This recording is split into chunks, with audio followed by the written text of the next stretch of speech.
estudantes, tudo bem com vocês? Vamos para mais uma aula de matemática. Hoje nós vamos discutir algumas resoluções de problemas, envolvendo diferentes conteúdos que já foram estudados dos anos anteriores também, ok? Então, para a aula de hoje, você vai precisar do seu caderno de matemática ou uma folha para anotação, caneta, lápis e borracha.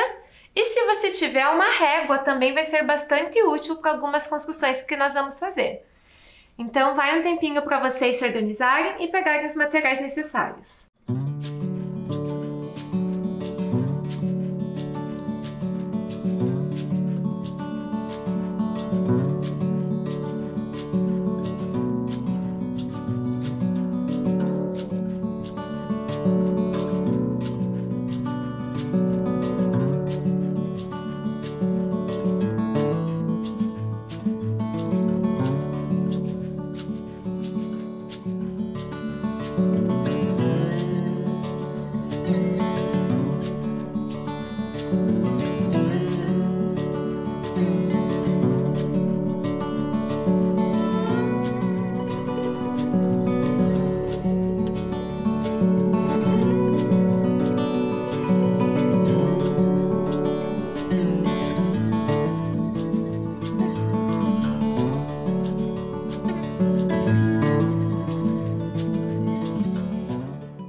Certinho? Se organizaram, pegaram o material de vocês? Então, vamos para a nossa primeira proposta da aula de hoje. Diz o seguinte: as carteiras de uma escola têm o formato de hexágonos regulares, com 40 centímetros de lado. Então, aqui ó, nós temos 7 carteiras que foram organizadas, ok? Cada um desses hexágonos representa uma carteira. E para trabalhar em grupos, a professora pediu que organizassem as carteiras conforme a figura a seguir.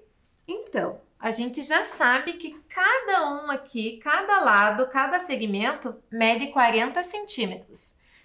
E aí, você consegue dizer para mim qual é o perímetro dessa figura que formou aqui? Vai um tempinho para você resolver essa.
Conseguiu resolver? Então vamos ver as informações que nós temos aqui. Cada lado media 40 centímetros. E você se lembra o que era perímetro? Perímetro é o contorno da figura, né? Então, portanto, eu vou ter que somar todos os lados que fazem parte do contorno.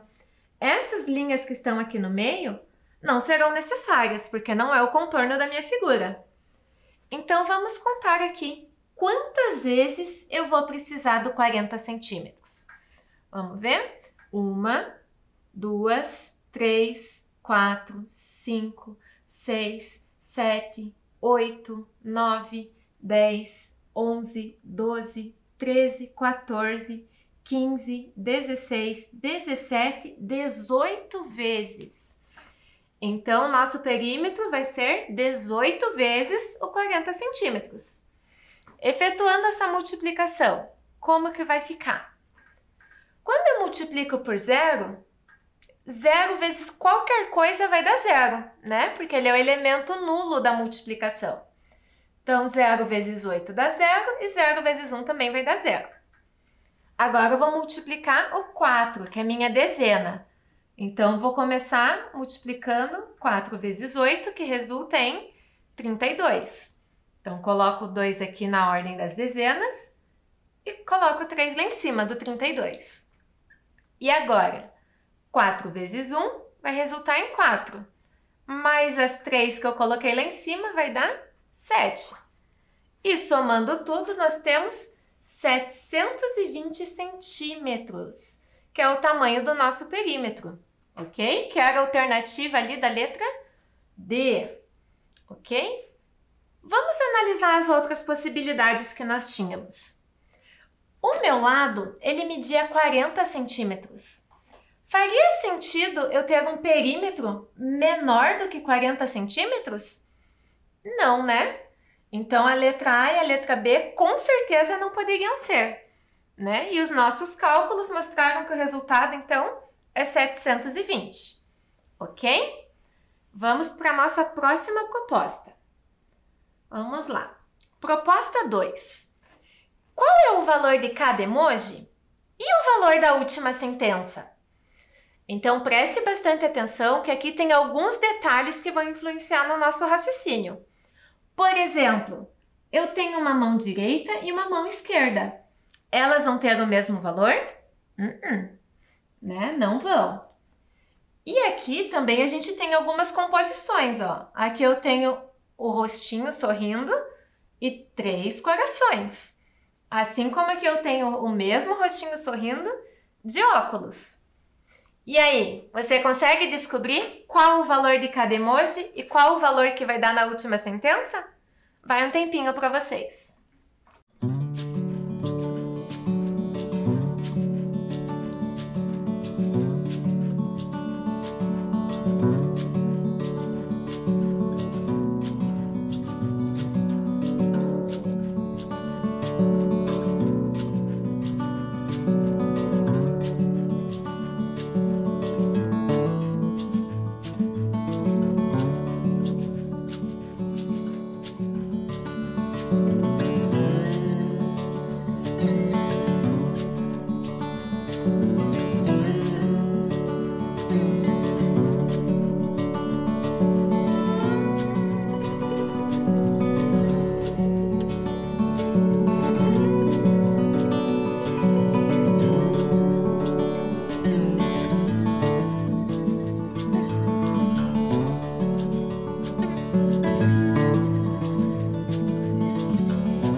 conseguiu descobrir o valor de cada emoji? Então vamos ver. O único que a gente sabe o resultado é essa primeira mãozinha aqui, né? Que já falava que o valor dela é 5. Então aqui na linha de baixo,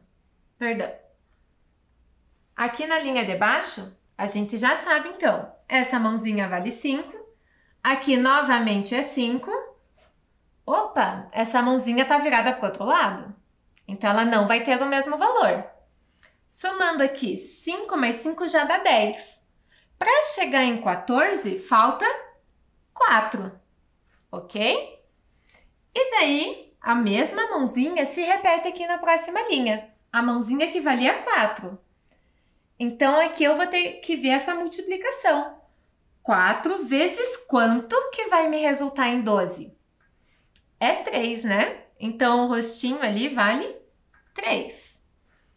Continuando aqui na próxima. Agora, a gente vai precisar descobrir o valor do óculos. A gente já sabe que essa mão vale 4 e essa outra mãozinha, para o outro lado, vale 5. Então, vou ter que descobrir 4 vezes algum número que, quando eu subtrair 5, vai resultar em 19. Então, vamos ver. Se ao invés de subtrair 5, eu pensar na conta inversa e somar 5. 19 mais 5 vai resultar em 24. E aí? 4 vezes quanto que dá 24? É 4 vezes 6. Então, eu conferindo aqui para ver se a nossa sentença ficou correta. 4 vezes 6 dá 24. E 24 menos 5 resulta em 19.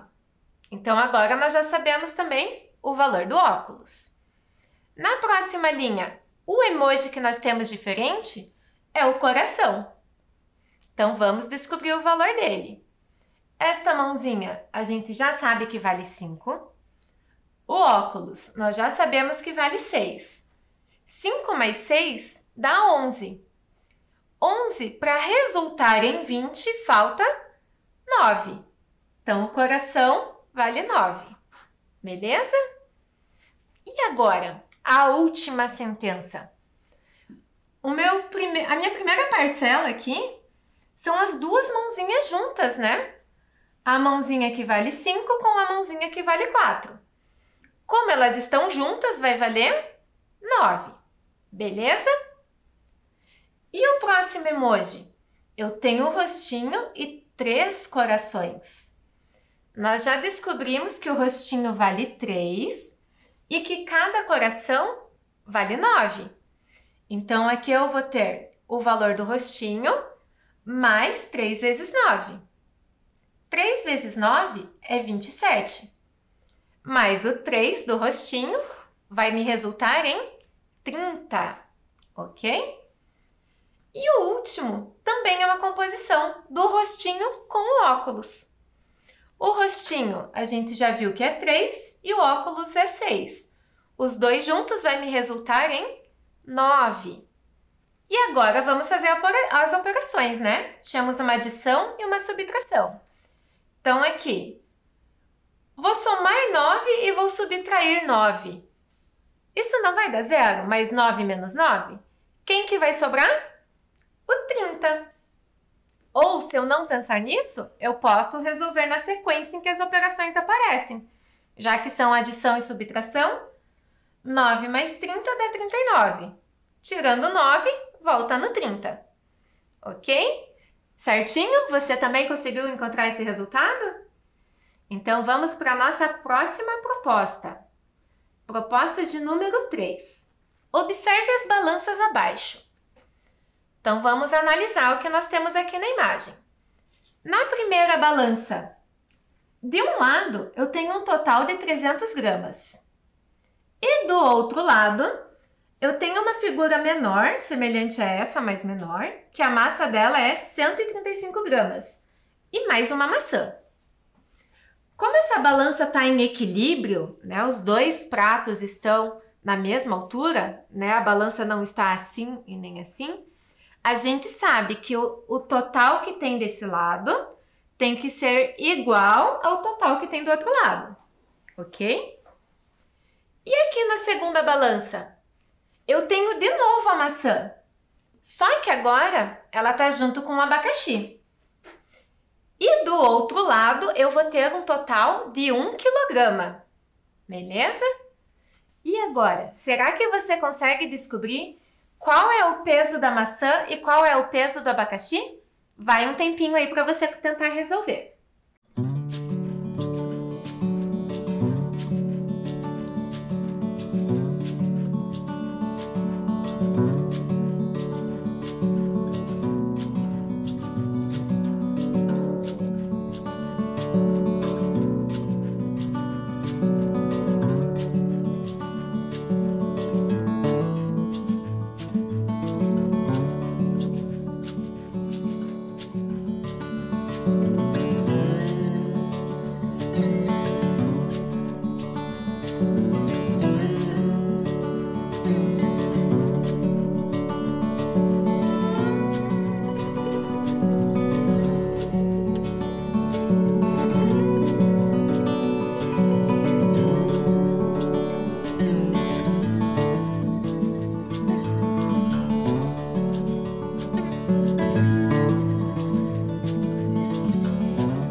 E aí, você conseguiu descobrir qual é o peso da maçã e qual é o peso do abacaxi?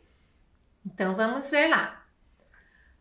Olhando somente para a primeira balança, quando a gente não tinha o abacaxi, a gente só tinha a maçã e essas massas que estão aqui, de 135 gramas e 300 gramas. O que nós sabemos?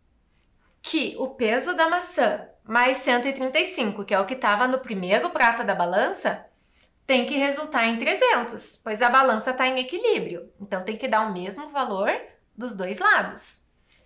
Então, se eu pegar o 300 gramas e subtrair esse 135, vai me resultar no peso da maçã, ok? Fazendo lá a subtração. 300 menos 135. Você também chegou nesse resultado, 165 gramas? Lembre-se que aqui, do zero, eu não posso tirar 5. A gente precisa reagrupar as ordens, ok? Então, essas 3 centenas, uma delas eu troco por 10 dezenas. Tendo 10 dezenas, eu troco uma delas por 10 unidades, para daí poder fazer a subtração, ok? Então, agora a gente já sabe ali que o peso da maçã é 165 gramas. Vocês separaram que a palavra peso está entre aspas? Vocês sabem por que disso? No nosso dia a dia, a gente tem o hábito de usar a palavra peso, né? Quando vai ao mercado comprar frutas, verduras, carne. Só que esse conceito a gente usa erroneamente, digamos assim, no nosso dia a dia. O termo correto é gramas, quando a gente mede em gramas, a gente se refere à massa, ok? Peso é uma outra grandeza que vocês vão estudar futuramente, que tem a ver com força da gravidade e tal, tá? O nome correto da grandeza que a gente calculou é massa, embora no dia a dia a gente use a palavra peso, ok? Então, continuando, a gente só descobriu o peso ou a massa da maçã. Falta ainda o abacaxi, né? Então, vamos para a segunda balança. A gente já sabe agora que a maçã tem 165 gramas. E do outro lado da balança tem 1 quilograma. Então, eu sei que as duas frutas juntas aqui tem que me resultar em 1 quilograma, ok? Então, tá lá, ó, maçã mais abacaxi tem que dar 1 quilograma. Só que aqui a gente tá com duas unidades de medidas diferentes, né? Hora tá em grama, hora tá em quilograma. Então, para a gente fazer o cálculo corretamente, eu vou substituir. No lugar de 1 quilograma, eu vou colocar 1000 gramas, ok?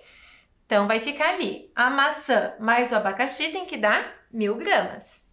A maçã, a gente já sabe que é 165. Se eu subtrair das 1000 gramas, vai me resultar na massa do abacaxi, ok? Então, fazendo a subtração, lembre-se que aqui também, 0 não tenho como tirar 5, tá? Eu preciso reagrupar as ordens. Esta unidade de milhar, eu troco por 10 centenas. Uma das centenas, eu troco por 10 dezenas. E uma das dezenas, eu vou trocar por 10 unidades. Para daí, então, poder subtrair, ok? E vai me resultar em 835. Você também encontrou esse resultado aí? Então, tá ali, ó. O peso do abacaxi, ou a massa do abacaxi, é 835 gramas.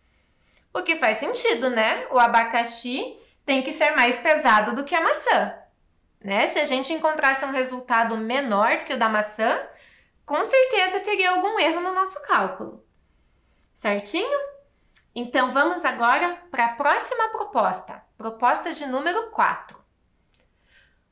Na sequência de figuras abaixo, um conjunto de palitos forma quadrados. Observe. Então, lá, na figura 1, eu tenho um quadrado, né, formado aqui por 4 palitinhos de fósforo. Na figura 2, eu já tenho 3 quadrados. E na figura 3, eu já tenho 5 quadrados. Vamos ver o que vem na sequência. Seguindo a lógica de formação da sequência abaixo, quantos palitos terá a figura 10? E aí, a gente só tem as 3 primeiras figuras. Como que eu vou descobrir a 10ª figura? Quantos palitinhos eu vou precisar para montar ela? Uma sugestão que eu dou para vocês é tentar organizar as informações em um quadro para facilitar a visualização. Tá? Então, coloco lá o número da figura, a quantidade de palitos em cada figura. Aqui eu já deixei indicado para vocês, ó. A figura 1 tinha 4 palitos. E aí, será que usando essa organização você consegue descobrir quantos palitos terá na 10ª figura? Vai um tempinho aí para vocês.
Você conseguiu descobrir quantos palitos serão necessários para formar a décima figura? Vamos ver aqui algumas sugestões que eu trouxe, algumas ideias que talvez você tenha tido aí na sua resolução. A primeira ideia aqui que eu pensei é a gente colocando a quantidade de palitos de acordo com os quadrados, né? A primeira figura tinha 4 palitos, né? Já que era um quadrado com 4 lados, então vai dar 4 palitos. Então, coloquei uma vez ou um quadrado vezes 4 lados, me dá 4 palitos. Na figura 2, eu tinha 3 quadrados, então 3 vezes 4 palitos. Na figura 3, eu tinha 5 quadrados, então seria 5 vezes o 4 palitos, que resulta em 20. E assim por diante, até chegar na figura de número 10, tá? Coloquei aqui uma maneira de representar isso para qualquer número. Eu não estou sempre multiplicando por 4? O que significa esse valor aqui dentro do parênteses? A quantidade de quadrados que eu tenho, né? Então, seria o dobro do número da figura menos 1. Vamos ver se faz sentido. Na primeira figura, tinha 1 quadrado. O dobro de 1 vai dar 2, menos 1, 1 quadrado. Multiplicando por 4, eu vou ter 4 palitos. Na figura de número 2, se eu pensar aqui, ficaria o dobro de 2, que é 4, menos 1, que é 3, que é a minha quantidade de quadrados. Ok? Daí 3 vezes 4 vai me resultar nos 12 palitos. E assim por diante, tá? Era a única maneira da gente resolver? Não, eu poderia ter observado outra relação entre esses valores. Então, por exemplo, se eu tivesse colocado assim, sem escrever na forma de multiplicação, figura 1, 4 palitos, figura 2, 12 palitos, figura 3, 20 palitos, eu posso tentar identificar quanto que está aumentando de uma figura para outra. Então, a primeira figura tinha só 4 palitos, a segunda já tinha 12, então aumentou ali 8 palitos. E para a terceira figura? Aumentou mais 8 palitos, né? 12 mais 8 vai me resultar em 20. Então, outra ideia que eu poderia ter utilizado é somar o valor inicial, mais 8, mais 8, mais 8, e aí precisaria identificar quantas parcelas de 8 que eu preciso adicionar. Você pensou desse jeito? Ou ainda, vou apresentar aqui uma terceira opção de raciocínio que eu poderia ter colocado. Se eu organizasse o meu quadro com uma coluna a mais, para eu separar a quantidade de quadrados da quantidade de palitos. Então, olha lá. A figura 1 tinha 1 quadrado formado por 4 palitos. A figura 2 tinha 3 quadrados formados ao todo por 12 palitos. A figura 3 tinha 5 quadrados formado ao todo por 20 palitos. E assim por diante, tá? Aqui é a mesma ideia que eu tinha apresentado anteriormente. Ou ainda, se eu observar só o desenho, olha só o que dá para a gente perceber. Na figura 2, eu tenho 2 quadrados de cada lado. Mas esse quadrado que está na ponta, ele vale nos dois lados, né? Conta tanto para o lado direito quanto para o lado esquerdo. Aqui na figura 3, eu tenho 3 quadrados de cada lado. Mas o quadrado que está aqui embaixo na ponta, ele vale para os dois lados, né? Tanto para o lado direito quanto para o lado esquerdo.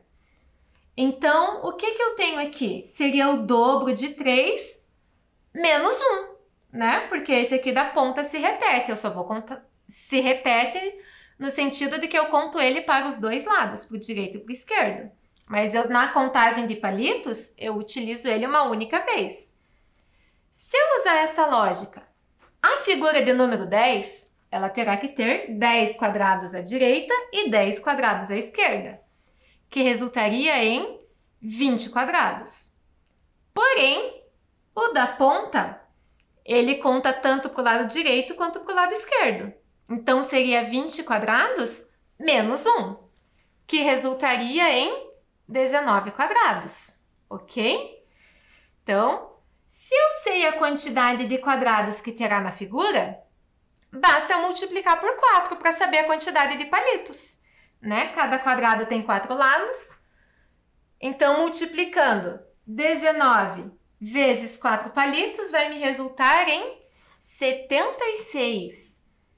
Você também encontrou esse resultado aí? Mesmo que você tenha utilizado um raciocínio diferente do meu? Então, a figura de número 10 terá 76 palitos, ok? Vamos para a nossa próxima proposta. Veja lá o que diz. Proposta 5. Sofia lançou 3 flechas em um alvo e conseguiu fazer 6 pontos. Na segunda rodada, lançou 3 flechas e conseguiu fazer 8 pontos. Então, observe aqui. Quando a gente tem alguma brincadeira assim de acertar o alvo, as regiões elas têm pontuações diferentes, né? Quanto mais central, maior a pontuação. E quanto mais exterior ou mais afastado do centro, a pontuação vai diminuindo. Então, aqui no caso da Sofia, a primeira rodada, ela lançou 3 flechas toda na região mais externa, ó, na região que está mais escura. Na segunda rodada, já teve flechas na região mais escura, mais externa, e teve também uma flecha mais próxima ao centro aqui, já na região de cor mais clara. E na terceira rodada, também teve flechas que acertaram essa região mais clara ali, a região mais central, que é onde vale mais pontos, ok? E aí, será que você consegue descobrir quantos pontos a Sofia fez aqui na terceira rodada? Vai um tempinho aí para você pensar e tentar resolver.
E aí, você conseguiu descobrir qual foi a pontuação da Sofia na terceira rodada? Então, vamos analisar por partes. Me acompanhe aqui para ver se você pensou assim também. Quando a gente teve lá a primeira rodada, as 3 flechas que a Sofia lançou alcançaram a mesma região ali, né? A mais externa, que está com a cor mais escura. Como as 3 flechas estão na mesma região, elas têm que ter o mesmo valor, ok? Então, ali, as 3 flechas atingiram a região mais externa do alvo. Portanto, a pontuação é a mesma para as 3 flechas. Como no total dessa rodada ela tinha marcado 6 pontos e aqui eu tenho 3 flechas na mesma região, Então, basta eu fazer 6 dividido por 3, ok?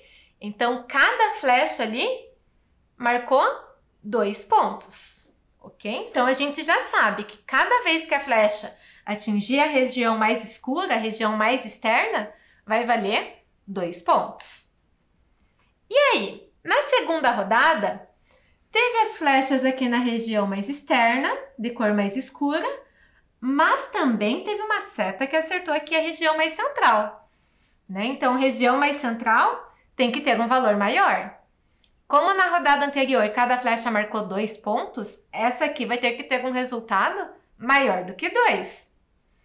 Então, ali, o que a gente pode fazer? Por que eu escrevi aqui 2 vezes 2? Porque eu tive 2 flechas na mesma região que valia 2 pontos. Então, essas 2 flechas juntas vão me resultar em 4 pontos. Mas o total de pontos da Sofia foi 8. Então, do total de 8 pontos, menos os 4 pontos dessas 2 flechas mais externas, quanto que vai restar? 4 pontos. Então, agora a gente já sabe também que quando a flecha acerta a região mais central, ali naquela região, cada seta vai valer 4 pontos. E na região mais externa, cada seta vai dar 2 pontos. E com isso, a gente consegue descobrir aqui a terceira rodada. Você reparou que as 3 flechas ficaram ali na região mais central, que é a região que vale mais pontos? Aqui, a gente já sabe, então, que a região mais interna vale 4 pontos para cada flecha. Como foram 3 flechas nessa região, basta eu fazer 3 vezes 4, que vai me resultar em 12 pontos. Né? Foi a maior pontuação da Sofia aí nessas 3 rodadas. Você também encontrou esse resultado aí? 12 pontos para a terceira rodada? Espero que sim. E vamos para a nossa próxima proposta. Veja lá. Proposta 6. A gente tem ali algumas dicas. Diz assim: Alice brinca com quebra-cabeça. Quem sonha em ser astronauta tem 8 anos. Quem brinca de patinete sonha em ser astronauta. A Alice tem 9 anos. E o Mateus sonha em achar um tesouro perdido. E com base nessas dicas, nós temos aqui 4 perguntas a serem respondidas. Será que você consegue descobrir aí quem tem 10 anos? Quem sonha em fazer uma descoberta científica? Quem brinca com a bola? E qual é o sonho de Gabriela? Vai um tempinho aí para você pensar e tentar responder essas perguntas.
E aí, você conseguiu responder essas 4 perguntas aqui?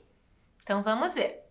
Para facilitar aqui para mim, eu vou organizar essas informações numa tabela, na qual eu vou organizar aqui. Na primeira coluna, eu vou colocar o nome das crianças. Na segunda coluna, o brinquedo de cada um.